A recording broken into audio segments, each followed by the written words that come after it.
اور اہل ایمان کے لیے کرم نوازیوں، رحمات، برکات اور انوار کا لوٹ سیل میلہ ہے، جس میں گناہ گاروں کی بخشش و مغفرت کا ساماں ہوتا ہے، اور اللہ ماہ صیام کی ہر شب کو گناہ گار جہنم کی آگ سے آزاد فرماتا ہے۔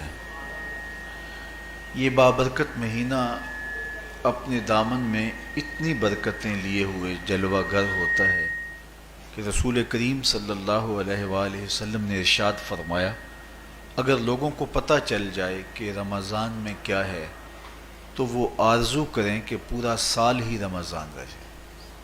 اتنی برکتیں اور اتنی رحمتیں اللہ نے اس مبارک مہینے کے دامن میں ڈال دی ہیں۔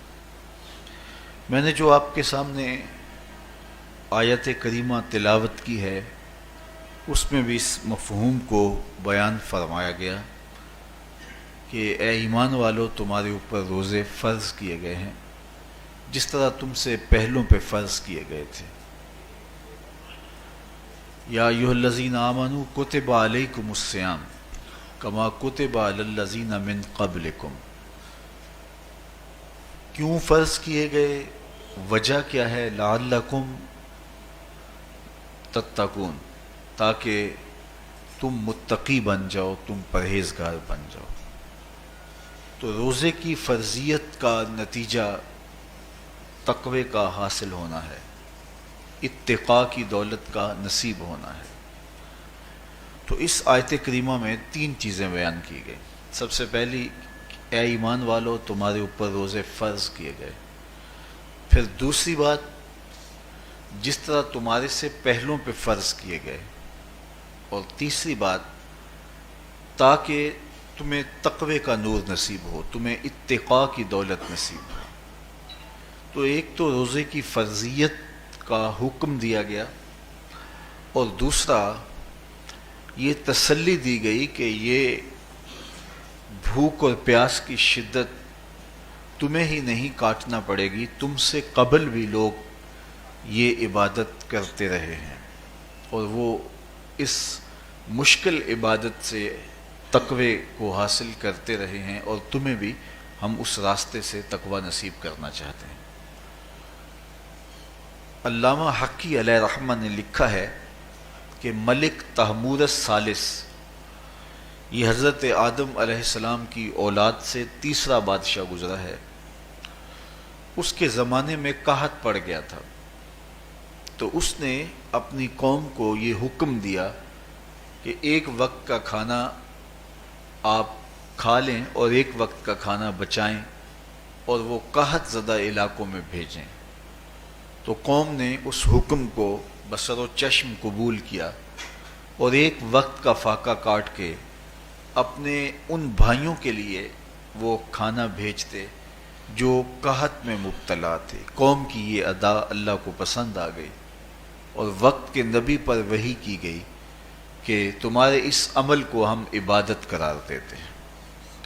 تو حضرت آدم علیہ السلام کے بعد متصل ہی یہ عبادت فرض کی گئی، اور پھر جتنی بھی ملتیں، قومیں اور امتیں آئیں، ان میں روزے کی تحسین کی گئی اور روزے کی تلقین کی گئی۔ پرانی جتنی بھی کتابیں ہیں، اناجیل ہیں، تورات ہے، اس میں روزہ داروں کی تعریف موجود ہے۔ اور حضور علیہ السلام جب اس دنیا پہ تشریف فرما ہوئے تو آقا کریم روزے کی فرضیت سے پہلے بھی روزے رکھتے تھے۔ ویسے روزہ سن 2 ہجری کو فرض ہوا ہے، شعبان المعظم کے مہینے میں، لیکن اس سے قبل بھی ایام 20 کے حضور روزے رکھتے تھے، اور اس کے علاوہ بھی مختلف ایام میں اللہ کے محبوب روزے رکھتے تھے۔ روزے کی فرضیت کے بعد حضور علیہ السلام کی زندگی میں کل 9 رمضان آئے ہیں، جس میں 7 29 کے تھے اور 2 30 کے تھے۔ یہ بات ذہن میں رکھیے گا کہ روزے 29 ہوں ثواب پھر بھی 30 کا ہی دیا جاتا ہے. تو زیادہ تر جو رمضان المبارک کے مہینے ہوتے ہیں وہ 29 کے ہوتے ہیں، 30 کے کم ہوتے ہیں. حضور کی زندگی میں 9 میں سے 7 جو ہیں وہ 29 کے ہوئے ہیں اور 2 30 کے ہوئے ہیں، تو ثواب پورے 30 کا ہی ہے. بعض لوگوں کو زیادہ ہی مسئلہ ہوتا ہے، 29 ہو جائیں تو یہ اللہ کا کرم ہے کہ روزہ رکھنا بھی نہیں پڑا اور 30ویں کا ثواب بھی مل گیا، لیکن وہ شور مچا دیتے ہیں کہ یہ روزہ کھا گئے ہیں. میرا نہیں خیال کہ کسی کو اپنے ذمے اتنی بڑی امت کا بوجھ لینے کی پریشانی ہو اور وہ خام خواہ ایک روزے کے لیے پوری امت کا بوجھ اپنے کندھوں پہ ڈال لے. تو 29 روزے ہوں یا 30 ہوں، اللہ ثواب پورے 30 کا ہی عطا کرتا ہے. روزہ اللہ تعالیٰ جل شانہ کی رضا اور اس کی محبت کے حصول کا ذریعہ ہے، اور اس کا عملی نتیجہ جو اس آیت کریمہ میں بیان کیا گیا وہ تقوی ہے. لعلکم تتقون، روزہ اس لیے فرض کیا گیا کہ تمہیں تقوی نصیب ہو جائے، اتقاء کی دولت نصیب. اب سوال یہ ہے، کیا تقوی بھوک اور پیاس سے حاصل ہوتا ہے؟ پیاس کاٹنے سے، بھوک کاٹنے سے کیا تقوی نصیب ہو جاتا ہے؟ صبح سے لے کر شام تک روزہ رکھنے کی تلقین کی گئی. یہاں ناروے میں اور مختلف ممالک کے اندر 20 گھنٹے کا روزہ ہے، اور ہمارے بھی یہاں 16-17 گھنٹے مسلسل شدت کی گرمی میں بھوک اور پیاس کاٹنا ہوتی ہے. اتنا طویل دورانیہ جو بھوک اور پیاس کاٹی ہے، اس کا مقصد رزق بچانا نہیں ہے، بلکہ وَيُزَادُ فِيهِ رِزْقُ الْمُؤْمِنِ، ماہ سیام میں مومن کا رزق بڑھ جاتا ہے. آپ اپنا بجٹ دیکھ لیجئے، باقی مہینوں کی نسبت ماہ سیام میں آپ کے اخراجات زیادہ ہوتے ہیں اور کشادگی ہوتی ہے. تو یہ کوئی خوراک بچاؤ مہم نہیں ہے، بلکہ رزق تو بڑھ جاتا ہے، لیکن اس کے باوجود 20 گھنٹے، 17 18 گھنٹے پیاس اور بھوک کاٹنا، اس کا کوئی مقصد ہے تو وہ مقصد قرآن نے بیان کیا کہ اس کے نتیجے میں تمہیں اتقاء کی دولت ملے گی، تمہیں تقوی کا نور نصیب ہوگا. سوال یہ کھڑا ہوا، کیا بھوک اور پیاس کاٹنے سے تقوی مل جاتا ہے؟ تو اس کو سمجھنے کے لیے ایک مختصر تمہید سمجھنا ہوگی، اور وہ یہ کہ ہمارے 2 دشمن ہیں جو ہمیں جادہ مستقیم سے ہٹانے کے لیے دن رات کوشاں ہیں. ایک شیطان اور دوسرا نفس. یہ 2 دشمن ہیں جو ہماری متاع عمل، ہمارا خلوص، ہماری للہیت، ہمارا باطن لوٹنے کے لیے ہر وقت مستعد اور فعال رہتے ہیں. اب ان 2 دشمنوں سے ہمارے تنہا ناتواں وجود کا مقابلہ ہے، اور ان میں سے جو بڑا دشمن ہے وہ نفس ہے، کیونکہ شیطان نے جب انکار سجدہ کیا تو ہم تو یہ کہتے ہیں کہ ہمیں شیطان نے بہکا دیا، لیکن شیطان نے جب انکار سجدہ کیا اور خود بہک گیا تو اس وقت کوئی دوسرا شیطان تو نہیں تھا جس نے شیطان کو بہکایا، وہ نفس تھا جس نے شیطان کو شیطان بنایا. اس نے اندر سے کہا انا خیر منہ، میں بہتر ہوں. تو یہ انانیت جو تھی، انا خیر منہ، اس نے اس کو بہکایا. تو شیطان کو شیطان بنانے والا نفس ہے، تو نفس شیطان سے بھی بڑا دشمن ہے. ایک بزرگ تھے، وہ ساری زندگی اپنی زبان پہ انا کا لفظ نہیں آنے دیتے تھے. اس مفہوم کو بیان کرنا ہوتا تو وہ با الفاظ دیگر بیان کرتے. میں کا لفظ، انا کا لفظ وہ اپنی زبان پہ ساری زندگی انہوں نے جاری ہی نہیں ہونے دیا. کہتے تھے اس لفظ نے شیطان کا بیڑا غرق کر دیا، تو میں یہ لفظ زبان پہ آنے نہیں دوں گا. اچھا، بندے بھی بڑے عجیب ہوتے ہیں. کسی نے کہا لو ان کی زبان پہ یہ لفظ آتا کیوں نہیں، میں جاتا ہوں اور ان کی زبان پہ یہ لفظ آئے ہی آئے. چلے گئے. بزرگ تشریف فرما تھے، نماز کا وقت قریب ہو رہا تھا. حضرت ایک مسئلہ پوچھنے آیا ہوں. کہا پوچھیے. شیطان کو کس چیز نے برباد کیا؟ حضرت آپ تو بولیں گے کہ میں نے، آنا نے، تو کہوں گا جیسے بھی ہوا ان کے زبان پہ لفظ میں تو آ ہی گیا نا. تو وہ بزرگ بھی بڑے سیانے تھے، اس کی نیت کا کھوٹ سمجھ گئے. فرمانے لگے بیٹا نماز کا وقت ہو گیا ہے، نماز پڑھ لیتے ہیں پھر اس پہ بات ہوتی ہے. نماز ہوئی، سلام پھرا تو خود ہی فرمانے لگے کسی نے کہا تھا کہ شیطان کو کس چیز نے برباد کیا، جواب دینا چاہ رہا ہوں کس نے پوچھا تھا، جھٹ کھڑا ہو گیا میں نے کہا اسی چیز نے اس کا بیڑا غرق کر دیا. تو جو نفس تھا وہ شیطان کو شیطان بنانے والا ہے. تو ہمارے ساتھ نفس بھی لگا ہوا ہے، ہمارے پیچھے شیطان بھی لگا ہوا ہے. شیطان بھی بڑا مکار دشمن ہے، چھوٹا دشمن یہ بھی نہیں ہے. یہ ہماری متاع عزیز کو، متاع ایمان کو، متاع عمل کو، متاع خلوص کو لوٹنے کے لیے دن رات مستعد اور فعال رہتا ہے. اللہ کے محبوب نے فرمایا الشیطان جاسم علی قلب ابن آدم فاذا ذکر اللہ خانسہ واذا غفل وسوسہ. شیطان اولاد آدم کے دل پہ قبضہ جما کے بیٹھ جاتا ہے. جب یہ اللہ کا ذکر کرتا ہے تو بھاگ جاتا ہے، اور جب یہ اللہ کے ذکر سے غافل ہوتا ہے تو یہ وسوسہ اندازی کرتا ہے. تو شیطان اولاد آدم کے دل پہ قبضہ جماتا ہے. اسے پتہ ہے کہ دل قابو میں آ گیا تو پورا بدن قابو میں آ گیا، چونکہ میرے اعضائے بدنیاں میرے دل کے تابع ہیں. موسم اچھا ہے، رت سہانی ہے، صحن چمن میں پھول کھلے ہیں، لیکن میرا دل نہیں چاہ رہا تو ٹانگیں جنبش ہی نہیں کریں گی. مرغن غذائیں سامنے پڑی ہیں اور آپ کا تقاضا ہے کہ جناب لے لیجئے، لیکن میرا جی نہیں چاہے گا تو ہاتھ جنبش نہیں کریں گے. آسمان ستاروں اور کہکشاؤں سے بھرا ہوا ہے، جی نہیں چاہے گا تو نظر نہیں اٹھے گی. آپ سماعتیں بچھائے بیٹھے تھے، جی نہیں چاہے گا زبان نہیں بولے گی. تو پورے آزاد دل کے تابع ہیں، اور اگر دل شیطان کے تابع ہو گیا، اس کے ہتھے چڑھ گیا، تو پھر اعضاء وہی کریں گے جو شیطان چاہے گا. اور اگر یہ دل مالک کی محبت سے سرشار ہوگا تو پھر دل جو چاہے گا وہی اعضاء کریں گے. تو دل اللہ کی نافرمانی کی چاہت ہی پیدا نہیں ہونے دے گا، تو اعضائے بدنیاں کا رخ بھی اللہ کی رضا کے حصول کے لیے ہوگا. تو شیطان بھی قبضہ دل پہ جماتا ہے اور دل کو قابو میں کر کے حضرت انسان کا بیڑا غرق کرتا ہے. اللہ تعالیٰ کا کرم یہ ہوا اذا جاء رمضان سلسلۃ الشیاطین. اللہ کے محبوب علیہ السلام ارشاد فرماتے ہیں جب ماہ صیام آتا ہے تو شیاطین جکڑ دیے جاتے ہیں، جنت کے دروازے کھول دیے جاتے ہیں، جہنم کے دروازے بند کر دیے جاتے ہیں. اب ہمارے دو دشمن تھے، ایک نفس اور دوسرا شیطان. دونوں کے مقابلے میں ناتواں اور کمزور جان کو مقابلے میں آنا پڑتا تھا. لیکن جب ماہ صیام آیا، یہ ماہ انور آیا، تو ہمارے دو دشمنوں میں سے ایک دشمن باندھ دیا گیا. اب ہمارا مقابلہ صرف ایک دشمن سے رہ گیا. دیکھیے ماہ رمضان آتا ہے تو مسجدوں کے در کشادہ ہو جاتے ہیں، لوگوں کا رجحان دین کی طرف ہوتا ہے. جو 5 نمازیں بھی نہیں پڑھتے ہوتے ان کو تراویح میں بھی کھڑا ہوتا دیکھتے ہیں.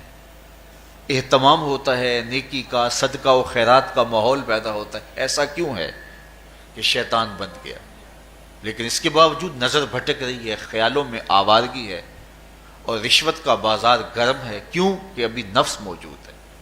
تو نیکی کا جو ماحول پیدا ہوا یہ شیطان کے بند جانے کی وجہ سے، اور برائی کا ماحول اب بھی موجود ہے یہ نفس کے موجود ہونے کی وجہ سے.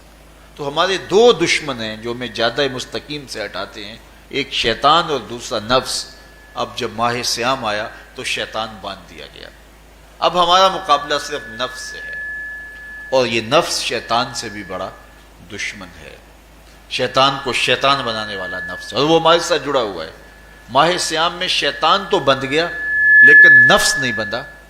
اب ہمیں اپنے نفس کو کمزور کر کے اور اپنی فتح حاصل کرنی ہے اور تقوی کی منزل کو پانا ہے.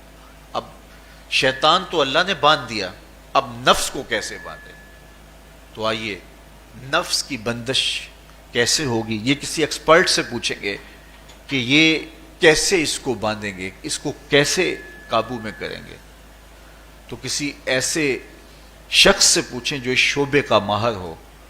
تو علامہ اقبال کے مرشد ملا جلال الدین رومی علیہ رحمہ کہتے ہیں آؤ تمہیں میں ایک معالج کا پتہ دیتا ہوں جو تمہیں اس بیماری کا علاج بتائے گا اور اس کی بندش کے طریقے بتائے گا.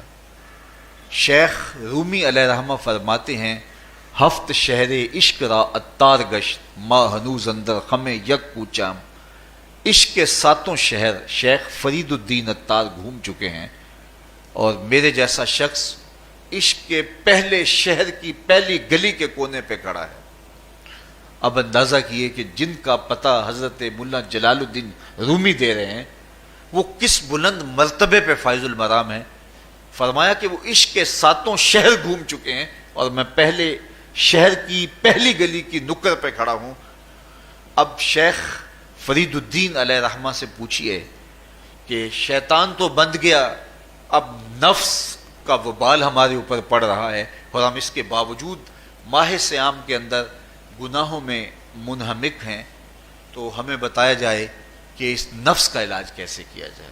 ہمیں آپ کا پتہ بتایا گیا ہے. تو شیخ فرید الدین اتار بولے نفس نتواں کشت اللہ باسے چیز بات گوئم یاد گیرش اے عزیز. نفس نہیں مرتا، لیکن اگر 3 اسلحے تیرے پاس ہوں تو یہ ٹھہر بھی نہیں سکتا. وہ 3 اسلحے کون سے ہیں؟ خنجر خاموشی و شمشیر جو، نیزائے تنہائی و ترک ہجو. خاموشی کا خنجر، بھوک کی تلوار اور تنہائی کا نیزہ. یہ 3 اسلحے ایسے ہیں اگر تو یہ لے کر کے نفس پہ ٹوٹ پڑے تو پھر نفس کا مقابلہ تیرے لیے آسان ہوگا. خنجر خاموشی، خاموشی کا خنجر. اللہ کے محبوب علیہ السلام نے فرمایا من صامت نجا، جو خاموش ہو گیا وہ نجات پا گیا. کیونکہ انسان کی زندگی کی زیادہ آفتیں اس کی زبان کی وجہ سے ہیں. آپ اپنے گناہوں کا اور میں اپنے گناہوں کا اگر احتساب کروں تو ہمیں سب سے زیادہ گناہ زبان کے ملیں گے. آنکھیں بھی گناہ کرتی ہیں، ہاتھ بھی گناہ کرتے ہیں، پاؤں بھی گناہ کرتے ہیں، لیکن سب سے زیادہ گناہ زبان کرتی ہے. جھوٹ بھی بولتی ہے، غیبت بھی کرتی ہے، شکوہ بھی کرتی ہے، گالی سب و شتم اور کیا کچھ زبان کے گناہ ہیں. اسی لیے اللہ کے محبوب نے فرمایا جو تمہارے 2 جبڑوں کے درمیان ہے یعنی زبان اور 2 ٹانگوں کے درمیان ہے تمہاری پارسائی کی جگہ، تم ان 2 چیزوں کی مجھے ضمانت دے دو، میں محمد تمہیں جنت کی ضمانت دے دیتا ہوں. تو انسان کے سب سے زیادہ گناہ زبان کے ہیں اور اس کی پارسائی کی جگہ کے. تو اس لیے میرے حضور نے فرمایا من صمت نجا، جو خاموش ہو گیا وہ نجات پا گیا. خنجر خاموشی، خاموشی کا خنجر نفس کشی کا ایک مؤثر ذریعہ ہے. اور دوسری بات بشمشیر جو، اور بھوک کی تلوار.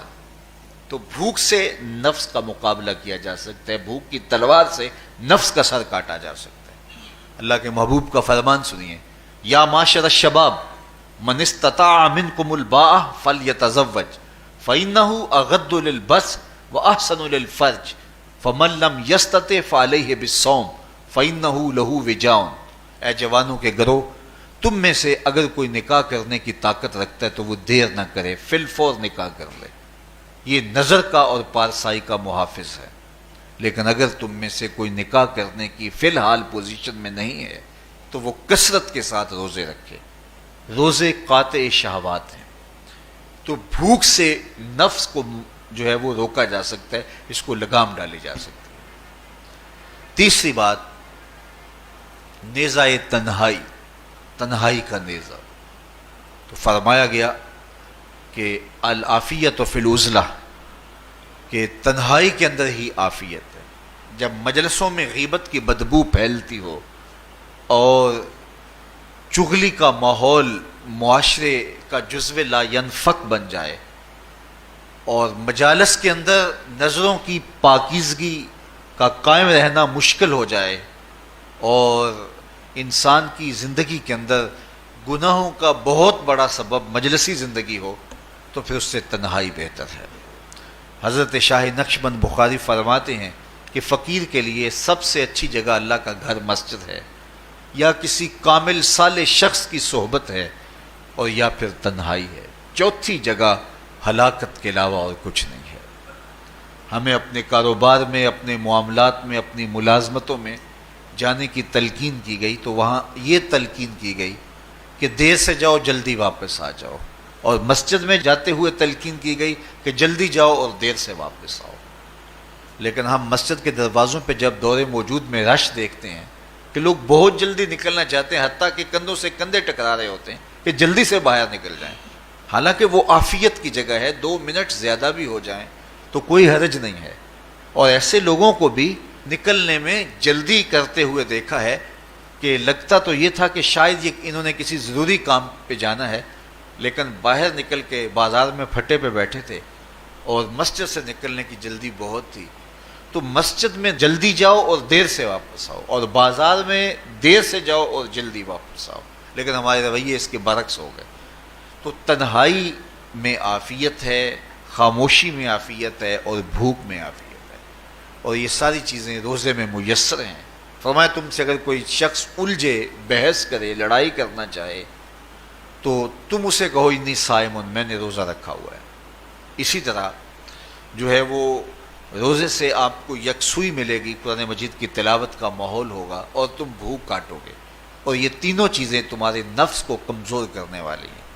شیطان بند گیا، نفس کمزور ہو گیا، اور جب نفس کمزور ہو گیا، کمزور ہوتا ہے، یہ نفس مرتا نہیں ہے۔ یہ تو کوئی ہے باج فقیراں کسے نہیں ماریا، باہو ظالم چور اندر دا، یہ اندر والا چور جو ہے وہ اتنی آسانی سے قابو آتا ہی نہیں ہے، یہ پھر سر اٹھا لیتا ہے۔ اس کو جتنا کچلو، یہ کچھ عرصے کے بعد تھوڑی سی خوراک ملتی ہے تو پھر سر اٹھا لیتا ہے۔ حضرت بایزید بستامی کہتے ہیں میں نے اپنے نفس کو ایک دن کہا کہ میں تجھے خوراک بھی نہیں دیتا اور تو پھر بھی موٹا تازہ ہے، تو میرے نفس نے مجھے کہا کہ اے بایزید جب تم بازار سے گزرتے ہو تو لوگ انگلیاں اٹھا اٹھا کہتے ہیں یہ بایزید جا رہا ہے، یہ بایزید جا رہا ہے، تو مجھے میری غذا اور خوراک اس سے مل جاتی ہے۔ تو یہ خوراک ہوتی ہے نفس کی۔ تو نفس بہت ظالم ہے اور ساری زندگی اس سے لڑتے ہوئے گزرتی ہے۔ وہ کسی نے کہا تھا نا تمام عمر طوفان سے کھیلتے گزری، نیا کے ڈوبنے کا ڈر بھی رہا۔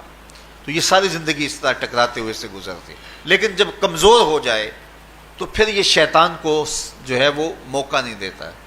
لیکن اگر نفس اگر ماہ صیام میں ہمارا کمزور نہ ہوا، صرف ہم نے بھوک ہی کاٹی اور باقی اپنے معمولات وہی رکھے، تو میرے حضور نے فرمایا جس نے جھوٹ اور برے کام نہیں چھوڑے اور جھوٹے کام ترک نہیں کیے، اس کے بھوکا اور پیاسا رہنے کی اللہ کو کوئی ضرورت نہیں ہے۔ روزہ تو ایک مشق تھی، یہ تو باطن کی تطہیر کا ایک ذریعہ تھا، یہ تو من کی تہذیب کا ایک ذریعہ تھا، یہ تو نفس کی شر سے اپنے آپ کو بچانے اور شیطان کے مکر و فریب سے بچانے کا ایک ذریعہ تھا۔ دیکھیے شیطان بند جاتا ہے ماہ صیام میں، حدیث واضح ہے، لیکن نفس موجود رہتا ہے۔ اگر نفس کمزور ہو گیا تو شیطان چھٹ کے بھی کچھ نہیں کرے گا، کیونکہ شیطان باہر کا دشمن ہے، نفس اندر کا دشمن ہے۔ جب تک اندر والا دشمن ساتھ نہیں دیتا، باہر والا دشمن کچھ نہیں کر سکتا۔ ہمارے دیہاتوں میں چوری ہو جائے تو بوڑھے بزرگ سر جوڑ کے بیٹھ جاتے ہیں کہ چور کہاں سے آیا، کیسے آیا، تو ایک نقطے پہ سارے متفق ہوتے ہیں کہ اندر کا کوئی بھیتی ضرور موجود ہے۔ اگر اندر کا کوئی بھیتی موجود نہیں ہے تو چور باہر سے آ کے حملہ آور ہو ہی نہیں سکتا ہے۔ تو شیطان باہر کا چور ہے، نفس اندر کا بھیتی ہے، اور اگر یہ اندر والا باہر والے کا ساتھ نہ دے تو شیطان انسان پر حملہ آور ہو ہی نہیں سکتا۔ اس لیے اس کو قابو کر لیں، اس کو رام کر لیں، تاکہ شیطان چھٹنے کے باوجود بھی جو ہے وہ ہمارے اوپر حملہ آور نہ ہو سکے۔ ورنہ وہ تو پیچ و تاب کھا رہا ہے کہ یہ جو تم نمازیں پڑھتے ہو، سروں پہ ٹوپیاں تم نے پہنی ہیں اور بڑے شریف بن کے مسجد میں جا رہے ہو، ذرا چھٹ لوں عید کے دن ہی جو ہے وہ تمہارا سارا کیا دھرا برباد نہ کیا تو مجھے شیطان نہ کہنا۔ تو وہ سب کچھ برباد کر دیتا ہے اگر ہمارے نفس کی تہذیب نہیں ہوتی۔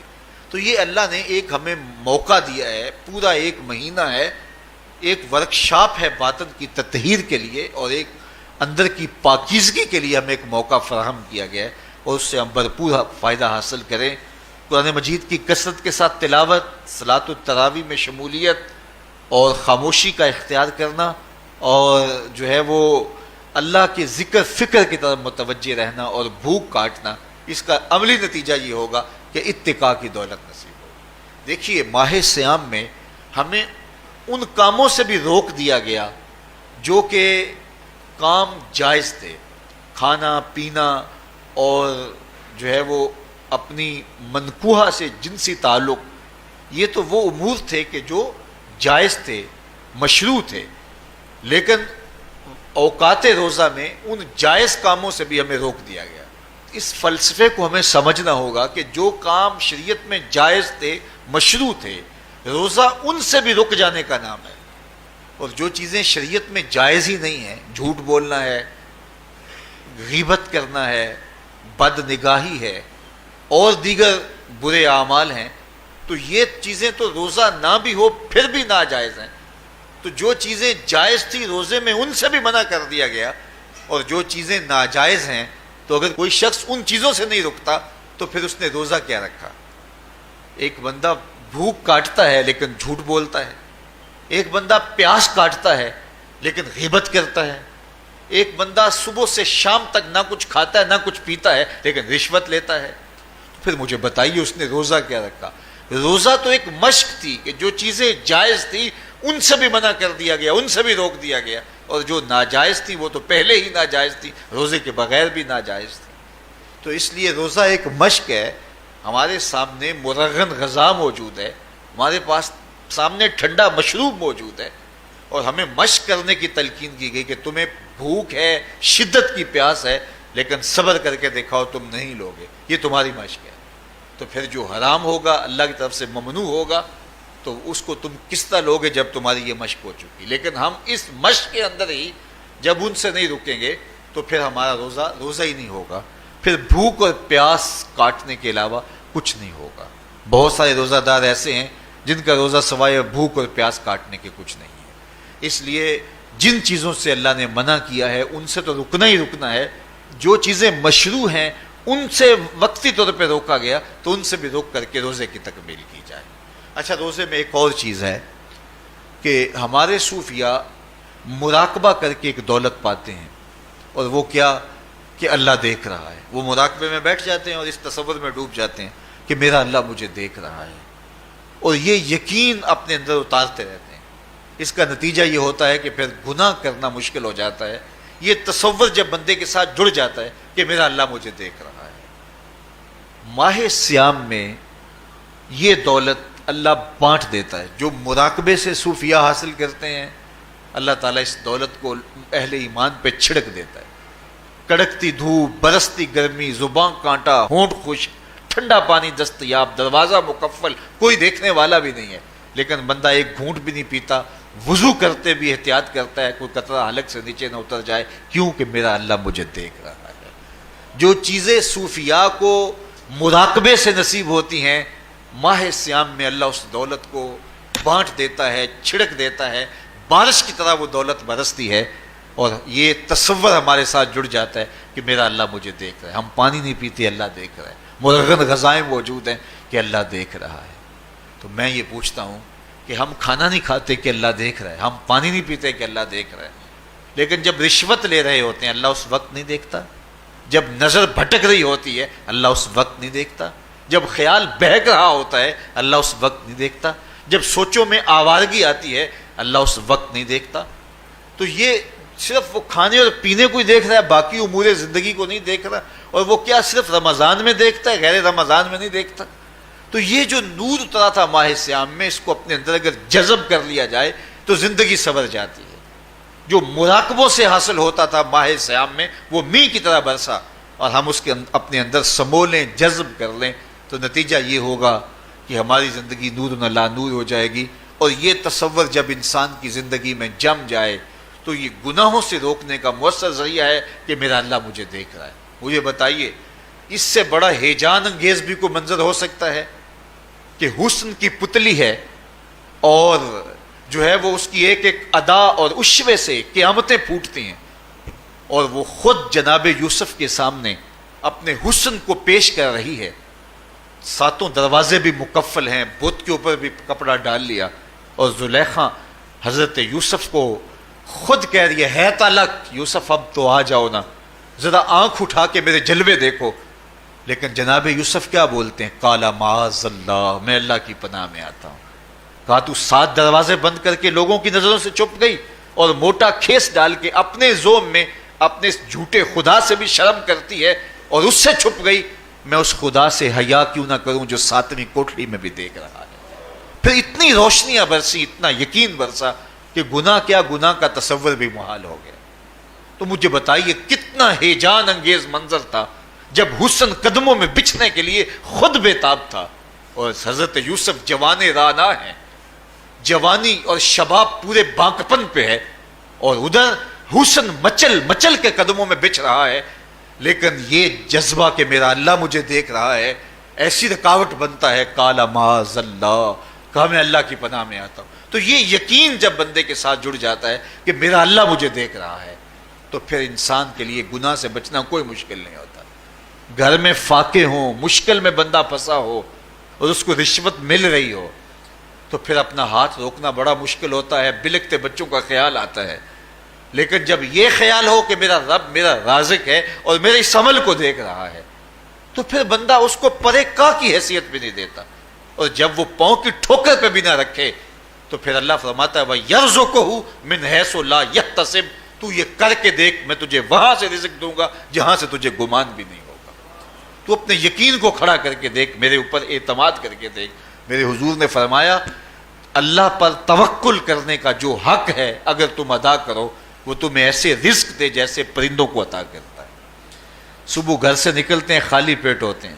ہمیں تو پتہ ہے دفتر میں جانا ہے، ہمیں تو پتہ ہے دکان پہ جانا ہے، ہمیں تو پتہ ہے فیکٹری میں جانا ہے، ہمیں تو پتہ ہے کہ ہم نے فلاں جگہ جا کے دہاڑی لگانی، لیکن ان کا کوئی کاروبار نہیں ہوتا، کوئی فیکٹری نہیں ہوتی. جدھر جی آیا صبح جو ہے وہ اڑان بھر دی. بند توکل پنچھی اڑ دے، خرچ نہ پلے زیرا ہو. نہ کوئی راز ہے نہ کوئی کاروبار ہے، لیکن کبھی ایسا نہ ہوا کہ شام کو خالی پیٹ آئے ہوں. تو کہا اگر تم اللہ پہ توکل کر لو، وہ بھی تمہیں ایسے رزق دے جیسے پرندوں کو رزق عطا کرتا ہے. پرندوں میں سے ایک پرندہ ہے ہنس. یہ سچے موتی کھاتا ہے. اور آپ پنساری کے پاس موتی لینے جائیں تو ہزاروں روپے تولے کے ماشے کے حساب سے آپ لیں، تو پھر بھی آپ سوچتے ہیں کہ پتہ نہیں یہ خالص دیے یا نہیں دیے. وہ اتنے نایاب اور کامیاب ہیں کہ آپ ماشوں اور تولوں میں خریدتے ہیں اور پھر بھی آپ کو شک رہتا ہے کہ یہ خالص ہیں یا کہ نہیں. اور ہنس کھاتا ہی وہ ہے. اور دنیا پر ایک نہیں لاکھوں کروڑوں ہنس ہیں، اور روزانہ صبح و شام کھاتے ہیں اور پیٹ بھر کے کھاتے ہیں، اور اللہ انہیں روز عطا بھی کرتا ہے. تو یہ مالک وہ ہے، رازق ہے. جب اس پہ توکل اور اس پہ یقین پیدا ہو جاتا ہے تو پھر مشکل نہیں رہتا، پھر آسانی پیدا ہو جاتا ہے. تو روزوں میں اللہ تعالیٰ یہ یقین دیتا ہے کہ وہ مجھے دیکھ رہا ہے. بندہ یہ تیقن پیدا کر لیتا ہے کہ میرا اللہ مجھے دیکھ رہا ہے. بعض کا چھوٹے بچے روزہ رکھ لیتے ہیں تو مائیں بے چین ہو جاتی ہیں. جب دوپہر کے وقت پھول جیسے بچے کملا جاتے ہیں تو مائیں انہیں بند کمرے میں کوئی کھانا یا کوئی ٹافی یا کوئی اور چیز یا چاکلیٹ دیتی ہیں کہ بیٹے یہ کھا لو. تو وہ بچے نہیں کھا رہے ہوتے تو مائیں کہتے ہیں پتر کھا لو، کوئی نہیں دیکھ رہا. تو وہ بچے بھی کہتے ہیں اللہ دیکھ رہا ہے. تو وہ جو صوفیاء کو مراقبوں سے ملتا ہے وہ ایک بچے کو بھی نصیب ہو رہا ہے کہ میرا اللہ مجھے دیکھ. یہاں ایک اور بھی تسلی ہے. ہم ہزار گناہ گار سہی، ہم ہزار سیاہ کار سہی، لیکن ہمارا رب پہ کتنا یقین ہے. رمضان میں پتہ چلتا ہے کہ اس ذات پہ ہمارا کتنا تیقن ہے، کتنا یقین ہے، جس کو دیکھا نہیں، چھوا نہیں، بات نہیں ہوئی، جو تصور خیال کی حدود سے بھرا ہے. اتنا یقین ہے کہ ہم پانی نہیں لیتے، کھانا نہیں لیتے کہ میرا اللہ مجھے دیکھ رہا ہے.